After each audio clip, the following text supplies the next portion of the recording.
అంటే సమాజానికి ఈ పైరసీ అనేది చాలా ఇంపార్టెంట్ అని చెప్తున్నట్టుగా ఉన్నాయి కామెంట్లు యాక్చువల్గా. సో ఆ కామెంట్లు ఇప్పుడు మీకు చదివి వినిపిస్తాను. ఒక్కొక్క కామెంట్ ఒక్కొక్క డైమండ్లా ఉంది. సో ఆ డైమండ్స్ అన్నీ మీకు చదివి వినిపిస్తాను. మీ వాల్యుబుల్ కామెంట్స్ని కూడా కామెంట్లో రాయండి. అనుకుంటున్నారు ఎమ్మడి రవిని అరెస్ట్ చేయడంతో ఈ ఐబొమ్మ లాంటి ప్లాట్ఫామ్ క్లోజ్ అవుతుంది. సో దాని ద్వారా నిర్మాతలు కావచ్చు, సినీ ఇండస్ట్రీ బాగుపడుతుందా? సో దాని గురించి ఒకసారి మనం చూడండి. ఇక్కడ కామెంట్లు మీరు పక్క స్క్రీన్లో చూడొచ్చు. కామెంట్లు సినిమా రిలీజ్ అయిన రోజు కాదు, ఓటీటీలో రిలీజ్ అయిన రోజు పెడతాడు. అలా అంటే ఎంతోమందిని అరెస్ట్ చేయాలి. మూవీ రూల్స్ వాళ్ళు దొరికారా? ఓటీటీలో మూవీస్ డౌన్లోడ్ చేసి ఐబొమ్మలో అప్లోడ్ చేస్తాడు. బయట థియేటర్ రేట్లు కాలుతున్నాయి. ఇక్కడ ఏ మూవీ ఏ ఓటీటీలో వస్తుందో తెలియదు. అందుకే చాలామంది మిడిల్ క్లాస్ వాళ్ళకి ఐబొమ్మ సింగిల్ ప్లాట్ఫామ్. సో ఇందులో కొన్ని లాజిక్స్ ఉన్నాయి. ఆ లాజిక్స్ పరంగా చూసుకుంటే చాలా బాగుంది. అయితే ఇక్కడ ఇతను ఏం చెప్తున్నాడంటే కామెంట్లో, ఈయన సినిమా రిలీజ్ అయింది ప్రింట్ పెట్టరు, ఓటీటీలో రిలీజ్ అయిందే ఆయన డౌన్లోడ్ చేసి వెబ్సైట్లో పెడతాడు అని చెప్తున్నారు. అయితే మల్టిపుల్ ఓటీటీలో అప్లోడ్ అయిన మూవీస్ కానీ వెబ్ సిరీస్ కానీ ఈయన పెడతాడు. సో దాని ద్వారా అందరూ ఒకే దగ్గర యాక్సెస్ చేసుకోవచ్చు. ఇది మంచి ప్లాట్ఫామ్ అని ఆయన చెప్తున్నాడు. అయితే ఇక్కడ ఏంటంటే ఇక్కడ మనం పైరసీ అనే విషయాన్ని అసలు మర్చిపోయారు అందరూ కూడా. అసలు పైరసీ చేస్తే ఎంత కఠిన చర్యలు ఉంటాయి అనేది పాయింట్ని అందరూ మర్చిపోయారు. నెక్స్ట్ ఇంకోటి, ఐబొమ్మ రవికి మా మద్దతు, ఆయనకి ఏమైనా జరిగితే ఉద్యమం చేస్తారట. చూడండి, ప్రపంచంలో చాలా సమస్యలు, మన దేశంలో, మన రాష్ట్రాల్లో, మన ఊర్లలో చాలా సమస్యలు ఉన్నాయి. ఉద్యమాలు దాని మీద జరగవు. ఉద్యమాలు మూవీస్ అప్లోడ్ చేసే ఒక పైరసీకి సంబంధించిన పైరసీని ఎక్స్పోజ్ చేస్తూ పైరసీని ఎంకరేజ్ చేసే ఒక పర్సన్ని అరెస్ట్ చేయడం ఎంత ప్రమాదమో ఇక్కడ చూడండి. మళ్ళీ ఐబొమ్మ రావాలి. నెక్స్ట్, అసలోడు ఐబొమ్మ కాదు, మూవీ రీల్స్ వాడు, వీడు అసలైన పైరసీ మొగోడు, రివర్స్ వార్నింగ్ ఇచ్చాడు. యాక్చువల్గా మనం అందరం అనుకుంటాం, మనందరికీ ఈ మధ్య తెలిసింది ఐబొమ్మ. ఎందుకంటే ఐబొమ్మ చాలా ఈజీ యాక్సెస్ ఉంటుంది, వీడియోస్ చూడడానికి చాలా బాగుంటుందని చాలామంది ఫీల్ అవుతారు. కానీ సో మూవీస్ని ఫైల్ కింద డౌన్లోడ్ చేసి హెచ్డీలో చూసుకునే వెసులుబాటు మూవీ రూల్స్ అని, నెక్స్ట్ తమిళ్ ఎంవి అని, ఇలా చాలా వెబ్సైట్స్ ఉన్నాయి. ఆ వెబ్సైట్స్లో సినిమా రిలీజ్ అయిన 3-4 గంటల్లోనే అప్లోడ్ చేయడం. నెక్స్ట్ ఏవైనా ఓటీటీ ప్లాట్ఫామ్లో రిలీజ్ అయ్యే మూవీస్ కావచ్చు, లేదంటే వెబ్ సిరీస్ కావచ్చు, 4Kలో డౌన్లోడింగ్స్కి ఛాన్స్ ఇస్తారనమాట. అయితే ఐబొమ్మకు మించిన వెబ్సైట్లు ఉన్నాయి. మరి వాళ్ళందరినీ ఎప్పుడు పట్టుకుంటారనేదే ఇప్పుడు ప్రధానంగా మన ముందున్న చర్చ. వాటికి ఎప్పుడు ఈ అరెస్ట్ మోక్షం జరుగుతుందనేది చూద్దాం. అయితే ఇంకొకరు పెట్టారు చూడండి, ప్రజలకి మంచి చేసేవాడు ఎప్పుడు మన దేశానికి ద్రోహిగానే మిగిలిపోతాడు కదయ్యా. ఇప్పుడు ఒక్క డేలో అంటే 5 లక్షలు పెట్టి థియేటర్ కట్టించుకున్నాడంట మనోడు. ఫ్యామిలీ మొత్తం కష్టం లేకుండా, ఎలాంటి డిస్టర్బెన్స్ లేకుండా ఇప్పటివరకు సినిమాలు చూస్తున్నారట. ఇప్పుడు ఈయన అరెస్ట్ చేయడం ద్వారా మేము ఎలా సినిమాలు చూడగలం అనేది ఈయన పాయింట్ అనమాట. చూడండి, అంటే ఐబొమ్మ మీద ఎంతమంది ఆధారపడ్డారో మనకి కామెంట్లు చూస్తే అర్థమవుతుంది. చూడండి, ఇంకొకరు కూడా పెట్టారు, ఐబొమ్మ వాడిని పట్టే దాంట్లో ఉన్న ఇంట్రెస్ట్ ఈ కంట్రీలో ఉండి వేరే కంట్రీ బ్లాక్ మనీ దాచుకొని ఉన్న వాళ్ళని ఏం పీకలేరు. సో ఐబొమ్మను పట్టుకున్నాం అనేసి ఆయన చెప్తున్నాడు. నెక్స్ట్ చూసుకుంటే, కరేబియన్ దీవుల నుంచి ఆపరేట్ చేస్తే హైదరాబాద్లో ఎలా అరెస్ట్ చేశారంటావు మామ, చిన్న డౌట్ అంతే. చూడండి, ఎలాంటి డౌట్లు. యాక్చువల్గా ఆపరేట్ చేసింది అక్కడ ఆయన.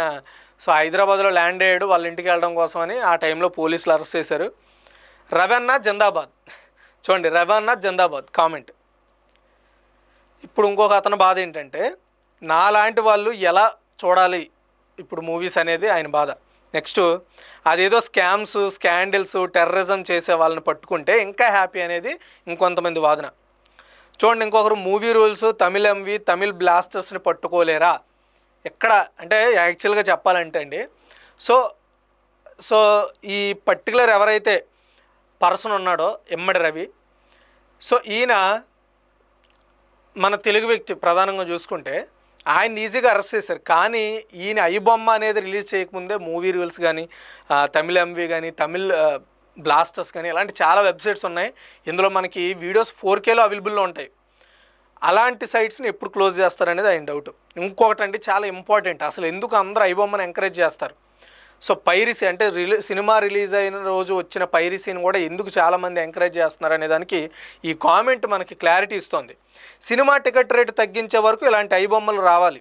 ఏ హీరోలకు కోట్లు ఇచ్చేసి ప్రేక్షకుల మీద ఆ భారం వేస్తున్నారు. ఏ సినిమా హీరోలు రెమ్యునరేషన్ తగ్గించి ఉండాలి కదా, ప్రజల డబ్బు తినడానికి ఉన్నారు కానీ ప్రభుత్వాలైనా హీరోస్ అయినా ఎటు చేసినా ప్రజలే బలైపోతున్నారని దీని కామెంట్. నిజమే, యాక్చువల్గా ఏ అధికారం ఉంది ఒక ప్రేక్షకుడికి ఎంత రేటు ఫిక్స్ చేయాలనేది సినిమా మేకింగ్ కాస్ట్ మీద డిపెండ్. అంటే ఒక ప్రోడక్ట్కి ఎంత రేటు కావాలనేది మనం చూసుకుంటే ఆ కాస్ట్ అంటే తయారు చేయడానికి ఎంత కాస్ట్ అయింది, అందులో వాళ్ళ ప్రాఫిట్ మార్జిన్ పెట్టుకొని మనకి ఎంఆర్పి రేటుకి అమ్ముతారు. సినిమాలు కూడా ఇప్పుడు అలాగే తయారయ్యాయి. 1000 కోట్లు పెట్టి సినిమా తీస్తే దానికి తగ్గట్టుగానే టికెట్ రేట్లు పెంచుతున్నారు, వాటిని మన దగ్గర నుండి లాక్కుంటున్నారు అనమాట. సో మనం ఒక ఎంటర్టైన్ అవ్వడానికి కూడా 1000 రూపాయలు ఖర్చు చేయాల్సిన పరిస్థితి ఉంది ఇప్పుడు. సో ఇలాంటి పరిస్థితుల నుండి సామాన్య అంటే మిడిల్ క్లాస్ వ్యక్తిని నెలకు 10,000 15,000 వచ్చే వ్యక్తి ఒక సినిమా కోసం 1000 రూపాయలు వెచ్చించి చూడగలడా? ఒకవేళ ఫ్యామిలీ మొత్తం వెళ్దాం అనుకుంటే ఎంత అవుతుంది? ఫ్యామిలీ మొత్తానికి ఫ్యామిలీలో మినిమం 4 తీసుకుందాం, 4,000 రూపాయలు ఖర్చు చేయాల్సి ఉంటుంది. వచ్చిన 15,000లో 4,000 మైనస్ చేస్తే మిగతా అతని లైఫ్ అంతా నెల అంతా ఎలా గడుపుతాడో ఆలోచించండి. అసలు ఎందుకు పెంచాలి సినిమా రేట్లు? మీరు ఎవరి కోసం 1000 కోట్లు బడ్జెట్ పెట్టి సినిమాలు తీస్తున్నారు అనేది ప్రజల్లో ఉన్న మెయిన్ డౌట్ అనమాట. నెక్స్ట్, ఒక అల్లూరి సీతారామరాజు చనిపోతే వందలాది అల్లూరి సీతారామరాజులు పుట్టుకొస్తారు, అలాగే ఐబొమ్మ కూడా. ఇది హైలైట్ కామెంట్ అనమాట. సో నిజంగా ఒక అల్లూరి అంటే ఒక యోధుడు చనిపోతే ఇంకొక యోధుడు వస్తాడు అనేది ఈయన కామెంట్ ఉద్దేశం.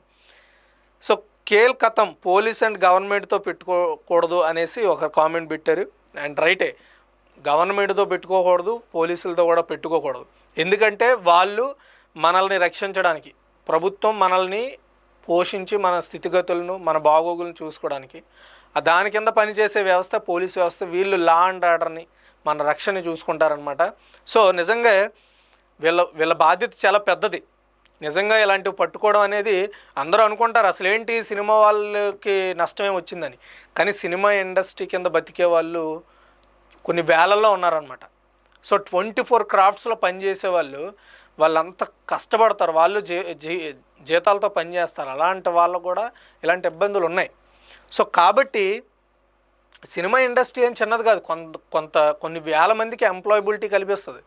సో అలాంటి ఇండస్ట్రీకి కూడా ఇలాంటి ఐబొమ్మ లాంటి వెబ్సైట్స్ కావచ్చు, లేదంటే థర్డ్ పార్టీ ఈ సైట్స్ అన్నీ కూడా చాలా ప్రమాదకరం. ఎందుకంటే ఒక ప్రొడ్యూసర్ వేరే ప్లేసెస్ నుండి ఫైనాన్స్ తెచ్చుకొని ఒక మూవీని తీస్తే ఇలా ఈజీగా ప్లాట్ఫామ్లో రిలీజ్ అయిపోతే ఆయనకి ఏమొస్తుంది? ఇంకా ఆయన ఎంత నష్టపోతాడు? ఇంక సినిమా రంగం ఎలా డెవలప్ అవుతుంది? మనం అనుకుంటాం ఒక రాష్ట్రానికి పెట్టుబడులు రాకపోతే ఎంత నష్టం అని చెప్తామో, సినిమా ఇండస్ట్రీలో కొత్త సినిమాలు రాకపోతే అక్కడ వాళ్ళకి తిండి ఉండదు. సో ఇలాంటి పాయింట్స్ కూడా మనం గుర్తుపెట్టుకోవాల్సి ఉంటుంది. అయితే టికెట్ రేట్ తగ్గించండి, థియేటర్కి వెళ్ళి చూస్తారుగా మూవీ, అంతే పాయింట్. అది ఒక ప్రతి సామాన్యుడు వెళ్ళి చూసేలా ఉంటే ఎవరికి ఏం ప్రాబ్లం రాదు. చూడండి, ముబ్బడిగా రేట్లు పెంచి ప్రేక్షకులను దోచుకునే వారి సింహస్వప్నం. ఇలాంటి వాడిని జైల్లో వేసే బదులు ఎక్కువ రెమ్యూనరేషన్ తీసుకునే హీరోలను, డైరెక్టర్లను పెద్ద మాల్స్లో కళ్ళు తిరిగే రేట్లు పెట్టే వాళ్ళని పెట్టండి. ఏదేమైనా ఐబొమ్మ వాడు హీరోయే అది. సో నిజమే, కొన్ని పాయింట్లు నేర్చుకోవాల్సింది ఉంది మనం కూడా. అంటే సినిమా ఇండస్ట్రీ కూడా కొన్ని పాయింట్స్ని అర్థం చేసుకోవాలి. నిన్నెవరు ఎంత సినిమా ఎందుకు తీయమంటున్నారు? ప్రేక్షకుల ఎక్స్పెక్టేషన్స్ రీచ్ అవ్వడం అనేది సినిమాలో ఉంటుంది. నువ్వు పెట్టే విఎఫ్ఎక్స్ని పక్కన పెడితే మంచి స్టోరీని, మంచి ప్లాట్ తీసుకొని బడ్జెట్లో తీస్తే అందరూ చూడడానికి బాగుంటుంది అనేది. బడ్జెట్ ఫ్రెండ్లీ మూవీస్ తీయాలి. ఇలా మీకు నచ్చిన సినిమాలు పెద్ద హీరోల సినిమాలు రిలీజ్ చేసి దానికి మీరు పెట్టిన బడ్జెట్ తగ్గట్టుగా టికెట్ రేట్లు పెంచుకొని మీ బడ్జెట్ రాబట్టుకోవడానికి టికెట్ల రేటు ప్రభుత్వాల చేత పెంచుకోవడం, ప్రభుత్వాలు కూడా పెంచేయడం అనేది కొంచెం ఆలోచించాల్సిన విషయం ఇది. నెక్స్ట్, మా ఐబొమ్మ కస్టమర్స్ అంతా రవికి సంపూర్ణ మద్దతు తెలియజేస్తున్నాం. బొమ్మ ప్రేక్షకులారా కదలి రండి, ఉదయం ధర్నాలు చేద్దాం. ఇది ఆయన పాయింట్. నెక్స్ట్, మంచి పని చేశారు, టికెట్స్ రేట్స్ పెంచే వాళ్ళని అరెస్ట్ చేయండి దమ్ముంటే. ఇక్కడ ఇప్పుడు మనం చూసిన కామెంట్లో ప్రధానంగా మనకు కనిపించిన అంశం ఏంటో తెలుసా? అసలు అందరూ ఐబొమ్మనో లేదా వేరే థర్డ్ పార్టీ సైట్స్ని ఎంచుకోవడానికి కారణం టికెట్ల రేటు పెరగడమే. సో వీటి మీద చర్యలు ఎప్పుడు ఉంటాయి చెప్పండి? తెలంగాణ ప్రభుత్వం కొంతవరకు చర్యలు తీసుకుంది. ఏంటి? ప్రీమియర్ షోలు వేయకపోవడం, బెనిఫిట్ షోలు వేయకపోవడం, టికెట్ రైట్స్ నచ్చినట్టుగా పెంచకపోవడం, వీటిలో కొంతవరకు స్ట్రాంగ్ అయింది. ఇటు ఆంధ్రప్రదేశ్ ప్రభుత్వం కూడా కొంచెం దీని మీద దృష్టి పెట్టాల్సిన అవసరం ఉంది. ఇది డిప్యూటీ సీఎం గారు కావచ్చు, చంద్రబాబు నాయుడు గారు కావచ్చు, ఎవరైనా సరే ఖచ్చితంగా మీరు మీ దగ్గరికి ప్రొడ్యూసర్సో, డైరెక్టర్లో, హీరోలో మీ దగ్గరికి వచ్చి రిక్వెస్ట్ పెడితే ఎలా పెడితే అలా టికెట్ల రేటు పెంచడం సరికాదు అనేది కూడా మనం గుర్తుపెట్టుకోవాలి. ఇప్పుడు మీరు అందరూ అంటున్నారు ఎందుకు థియేటర్లు చనిపోతున్నాయి అంటే కారణం ఇదే. ఇంత టికెట్ రేట్లు పెడితే థియేటర్లకు వెళ్ళి ఎవరు చూస్తారనేది పాయింట్. సో మాలాంటి వాళ్ళకు టాగూర్లో చిరంజీవి లాంటాడు ఐబొమ్మ అని చెప్తున్నారు. కూలీ పని చేసే వాళ్ళకి గొప్ప ప్లాట్ఫామ్ ఐబొమ్మ. అంటే కూలి పని చేసే వాళ్ళకి నిజంగా గొప్ప ప్లాట్ఫామ్ అంటున్నారనమాట. ఎక్కువ పైరసీ చేయకుండా సినిమా రిలీజ్ అయ్యే కొన్ని రోజులకి చేస్తే పర్లేదు. చూడండి, అంటే ఇందులో కూడా సో ఏదైనా సరే నష్టం కలిగించేలా కూడా ఎగ్జామ్షన్స్ అయితే క్రియేట్ చేస్తున్నారు జనాలు. మాకు ఐబొమ్మ కావాలి, పూర్ పీపుల్ ఓటీటీ ఐబొమ్మ, అది కూడా ఆపుతారేమో అని ఫేక్ న్యూస్ అని ఒకరు. నకిలీ విత్తనాలు తయారు చేసి రైతుల ఆత్మహత్యలకు కారణమైన వాడిని పట్టుకోండ్రా అంటే దర్యాప్తు చేస్తున్నాం అనే సమాధానం సంవత్సరాల తరబడి వింటాం, కానీ అరెస్టులు ఉండవు. సినీ నిర్మాతలను కాపాడడానికి మాత్రం ముందున్నారు. ఇది నిజంగా చాలా వ్యాలిడ్ పాయింట్ అండి. ఒక రైతు ఆయన కొనుక్కున్న అంటే పంటకేసే కొనుక్కున్న మందును తాగి ఎందుకు చనిపోతున్నాడు, ఎందుకు ఆత్మహత్య చేసుకుంటున్నాడు, ఆయన నమ్ముకున్న ఫ్యామిలీ ఏమైపోతుంది? ఆయన ఆత్మహత్య చేసుకోవడానికి కారణం ఏంటో తెలుసా? పంట నష్టం, పంటకు తగిన రేటు రాకపోవడం. ఇవన్నీ ఎవరు చూసుకోవాలి? ప్రభుత్వం. మరి వాటి మీద కాన్సన్ట్రేషన్ పెట్టకుండా ఇలాంటివన్నీ సినీ నిర్మాతలు చెప్తే కాన్సన్ట్రేషన్ పెడతారని మనకు ఉమేష్ ఎమ్ అనే వ్యక్తి కామెంట్ చేశారు. నిజంగా చాలా వ్యాలిడ్ పాయింట్ అది. నెక్స్ట్, ఠాకూర్ అరెస్ట్ కంటే ఎక్కువ బాధగా ఉందంట. పేదవాళ్ళని సినిమా చూపించిన గొప్ప మనిషి అది. పగ కాదు, సినిమా ఫీల్డ్ తరపున పోలీస్ డిపార్ట్మెంట్కి పెద్ద ఎత్తున ముడుపులు ముట్టినట్లున్నాయి.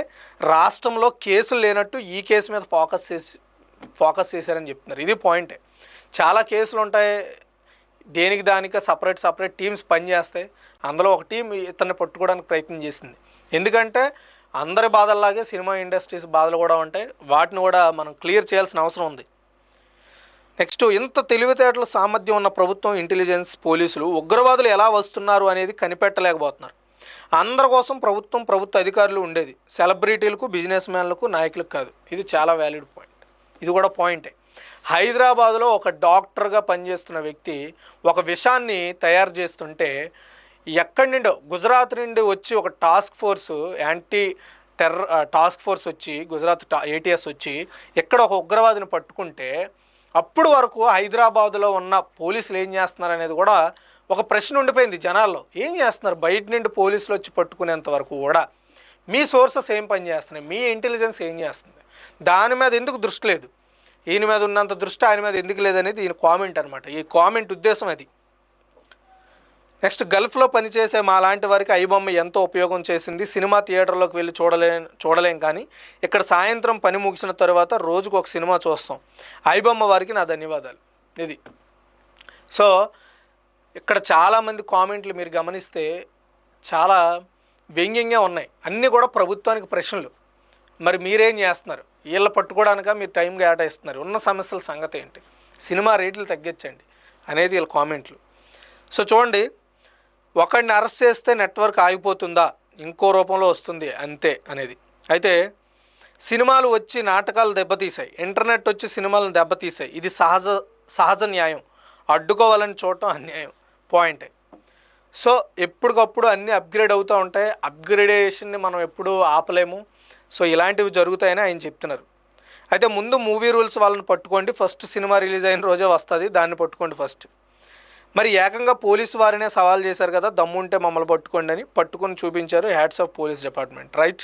అండ్ అన్యాయం సార్, నాలాంటి పేదవాళ్ళకి హై క్వాలిటీలో సినిమా ఇంట్లోనే చూపించిన మహానుభావుడు సార్ ఆయనని. అది. సో ఇలా మనకి చాలా కామెంట్స్ వచ్చాయి. మనకి చదువుకుంటూ పోతే చాలా రోజులు పడుతుంది. ఇక్కడ మనం ప్రధానంగా ఆలోచించాల్సిన విషయం, సో మీమ్స్తో నిండిపోయాయి అనమాట. నాకు తెలిసి ఇదో 2-3 రోజులు ఈ మీమ్స్ మేకర్స్ అందరికీ కూడా పండగే. మొత్తానికి ఇక్కడ మనం గమనించాల్సింది, కామెంట్స్ అనేది ఎవరో పెట్టలేదండి, సామాన్యులు చెప్తున్న కామెంట్లు ఇవన్నీ సామాన్యులే పెడుతున్నారు. అంటే ప్రజలు వాళ్ళ యొక్క ఆలోచనలు ఈ కామెంట్లో షేర్ చేసుకుంటున్నారు. అది మీ ముందు ఉంచే ప్రయత్నం చేసింది BBC ఆన్ టీవీ. ఎప్పటికైనా సరే ఒక విషయాన్ని మనం అందరం గుర్తుపెట్టుకోవాలి, తప్పుని ఎంకరేజ్ చేయకూడదు. ఇప్పుడు 1000 రూపాయలు సినిమా టికెట్ అయిందని సినిమాకు వెళ్ళడం మానేయాలి తప్ప పైరసీని ఎంకరేజ్ చేయకూడదు. సో పైరసీని ఎంకరేజ్ చేయకుండా మీ డిమాండ్స్ని శాంతియుతంగా చేయండి. మీకు సినిమా వెళ్ళే బడ్జెట్ చాలేదా, సినిమా ఆపేయండి. చూద్దాం అనుకున్నప్పుడు ఎప్పుడు రేట్లు మినిమైజ్ అవుతాయో అప్పుడే వెళ్ళండి. సో అప్పుడు నిర్మాతలకు కూడా తెలిసి వస్తుంది ఈ సినిమా లెవెల్ని మనం ఎంతవరకు మెయింటైన్ చేయాలి అనేది కూడా తెలుసుకుంటారు వాళ్ళు కూడా. అంతేగాని మనం పైరసీని ఎంకరేజ్ చేసి సినిమా ఇండస్ట్రీలో పనిచేస్తున్న చాలామంది పొట్టను కొట్టకూడదు. చాలామంది ప్రొడ్యూసర్లు అప్పులు చేసి అందులో ఆ ఊబిలో కూరుకుపోయిన వాళ్ళు ఉన్నారు.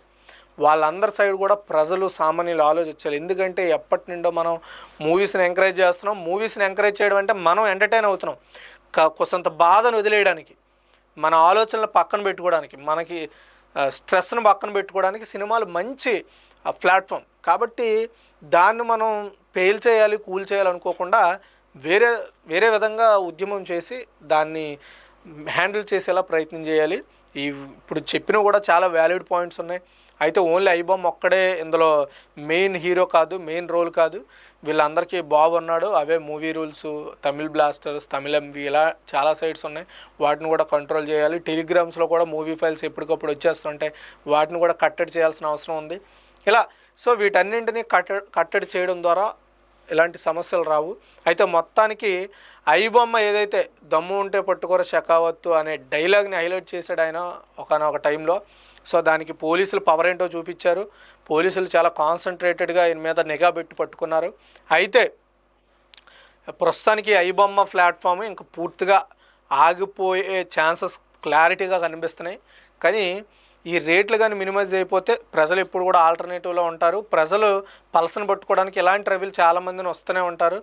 సో వీళ్ళకు కూడా అంత రెవెన్యూ రాకపోయి ఉంటే అసలు మనం ముందు ఆలోచించాల్సిన విషయం ఏంటంటే ఈ సినిమాలన్నింటికి కూడా పైరసీ చేస్తున్న సినిమాలకు కానీ, ఓటీటీ ప్లాట్ఫామ్స్ నుండి డౌన్లోడ్ చేస్తున్న సినిమాలకు కానీ అసలు వీళ్ళకి ఒక సినిమా రికార్డ్ చేయడము, అప్లోడ్ చేయడము, వీటన్నింటికి డబ్బులు ఎలా వస్తున్నాయి, వీటికి ఎక్కడి నుండి సోర్స్ ఏంటి, వీళ్ళ ఇన్కమ్ సోర్స్ ఏంటి, ఓన్లీ యాడ్స్ అయినా ఇంకేదైనా సోర్స్ ఉందనేది కూడా ఆలోచించాలి. పోలీసులు ఆ కోణంలో కూడా ఎంక్వైరీ చేసి అలాంటివి ఏవైనా ఉంటే చూడాలి.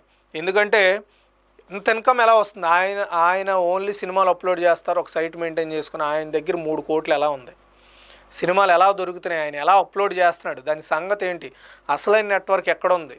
ఈయన జస్ట్ ఎక్కడో ఫైల్ తీసి పెట్టుకుంటాడా, లేదా ఈయన మెయిన్ రికార్డులు చేయించుకోవడము, వాళ్ళకి డబ్బులు ఇవ్వడము, వెబ్సైట్లో అప్లోడ్ చేయడము, ఇలా చాలా కోణాల్లో పోలీసులు దర్యాప్తు చేసి వాటిని కొనసాగించాలి. ఇక్కడతో ఇమ్మడి రవిని అరెస్ట్ చేస్తామన్నట్టుగా కాదు, పోలీసులు దీన్ని కంటిన్యూషన్ ఎంక్వైరీ కూడా చేయడం ద్వారా ఇలాంటివి అడ్డుకట్ట వేసే అవకాశం అయితే ఉంది.